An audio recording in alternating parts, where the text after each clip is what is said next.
Bonjour, alors je me présente, je m'appelle Hugo, j'ai fait des études d'architecture et je suis actuellement en licence professionnelle de guide conférencier. Alors je vais aujourd'hui vous présenter des anecdotes sur le thème de Paris et Saint-Jacques. D'accord. Donc là on est dans le quartier Étienne Marcel, par où arrivaient les pèlerins qui se dirigeaient vers Saint-Jacques, donc les pèlerins qui venaient du nord. Donc on est actuellement rue du Cygne et donc c'est pas par hasard qu'elle s'appelle comme ça. Il y avait une enseigne d'une auberge qui était en forme de cygne. Alors pourquoi? Parce qu'il y avait juste ici donc l'hôpital Saint-Jacques aux pèlerins, où les pèlerins qui arrivaient du nord donc venaient se faire soigner, venaient aussi se reposer, et donc ils se signaient. Il y a plein de rébus comme ça dans Paris pour le nom des rues, notamment médiévales. Donc cette rue du Cygne, elle est au croisement de la rue Pierre-Lescot, où on peut voir sur le linteau d'une fenêtre un peu plus haut la fameuse coquille, qui va être l'emblème sur les traces du pèlerinage de Saint-Jacques. Les Parisiens sont analphabètes, mais ils connaissent bien tous ces signes. Donc on voit derrière cette coquille là-haut le bourdon, le fameux bourdon. Donc c'est le bâton du pèlerin.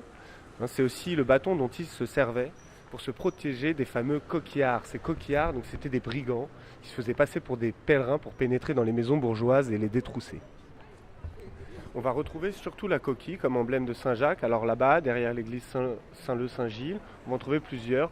On va en trouver aussi souvent autour du cou de Saint-Jacques, notamment sur le portail de l'église Saint-Méry. On en retrouvera aussi évidemment au niveau du square Saint-Jacques, où se trouvait l'église Saint-Jacques de la Boucherie, d'où les pèlerins partaient pour Compostelle depuis Paris.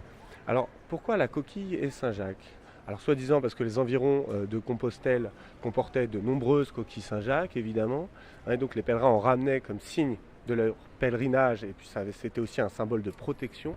Mais il y a aussi une légende qui veut que le corps de Saint-Jacques ait été ramené en bateau en Espagne et qu'il aurait essuyé une terrible tempête à laquelle il aurait miraculeusement réchappé. Et en arrivant sur les côtes espagnoles, donc la coque de ce bateau aurait été constellée de ces coquilles Saint-Jacques. On associa donc ce miracle à Saint-Jacques et ce serait devenu le symbole du pèlerinage.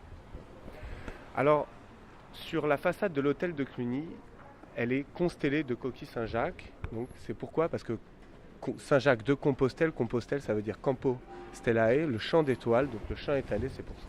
À 2 pas d'ailleurs de l'hôtel de Cluny, rue Saint-Jacques, qui était la rue qu'empruntaient les pèlerins pour se diriger vers Saint-Jacques de Compostelle, on va retrouver un autre détail beaucoup plus moderne.